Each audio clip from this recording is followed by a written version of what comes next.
Hi, I'm Steve Pond. We're here at the Sundance Film Festival with Jennifer Kent, writer-director of The Nightingale, and Aisling Franciosi, the star of the film. Well, we should set it up a little bit. I mean, it's set in Van Diemen's Land, which I first knew as an old Irish song that U2 covered, but was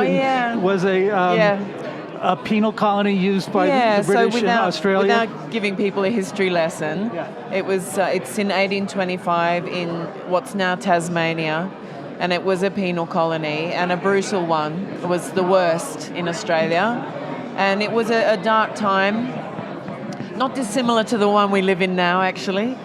But there was, a lot of violence towards women and violence towards Aboriginal people. And I was really wanting to tell a story of love in a dark time and ask the question, how do we still love as human beings? It's easy to love when everything's going well, very easy. But how do we do that when things are really tough?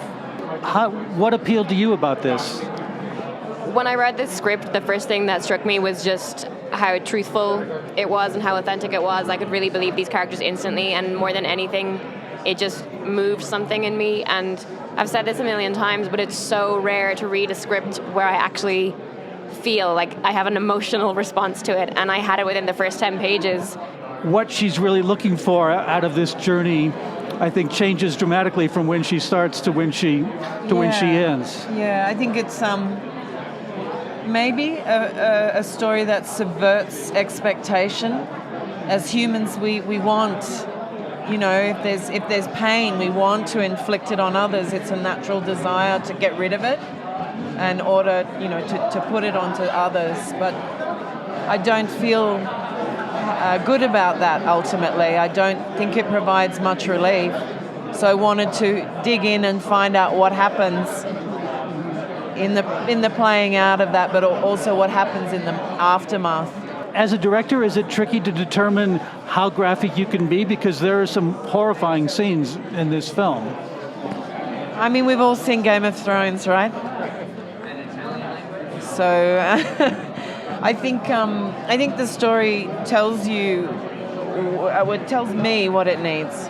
Aisling, were there keys for you to understanding the character of Claire? Absolutely. First and foremost, obviously, as with everything, I would start with the historical context. I was also quite ignorant about the history of the Aboriginal people in Tasmania. So I researched all of that and about convicts being sent to Australia. But really, for me, the real change in me happened when I started researching PTSD, violence against women, sexual violence, just violence generally, and dealing with trauma. Because in doing such research, I met with incredible social workers and victims of abuse, and after doing that, it just gave me such a huge sense of responsibility that you couldn't possibly not have a massive well of empathy for the character of Claire, which I think is super important. So that was really the key, and it was always to just make sure that we were telling Claire's truth. And it's one, I think, particularly for me, one of the things that's really fascinating is the journey of PTSD, which is rarely shown, particularly in the case of what happens to Claire. And that was really important, that we show the full extent of what really dealing with it means. And I think Ash used a beautiful word there, empathy, which in our modern world is fast disappearing, and it's very disturbing to me. And I think it's a quality that's not an optional extra anymore with humans. It's something we need. We really need, or we won't survive.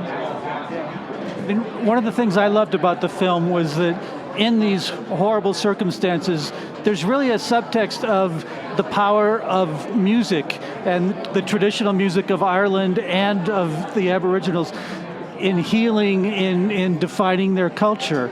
Yeah. I mean, was that something that you knew you wanted in there from the start? Yeah, I think language, traditional language and traditional music was so important to me, and to the Aboriginal collaborators that we had. We were struck by the parallels with Irish and Aboriginal culture, and as we went along, realised that there was so much more similarities than there were differences, and that was so beautiful to me, to see that we are more alike than we are different. And I think that's a big theme of the film as well, actually.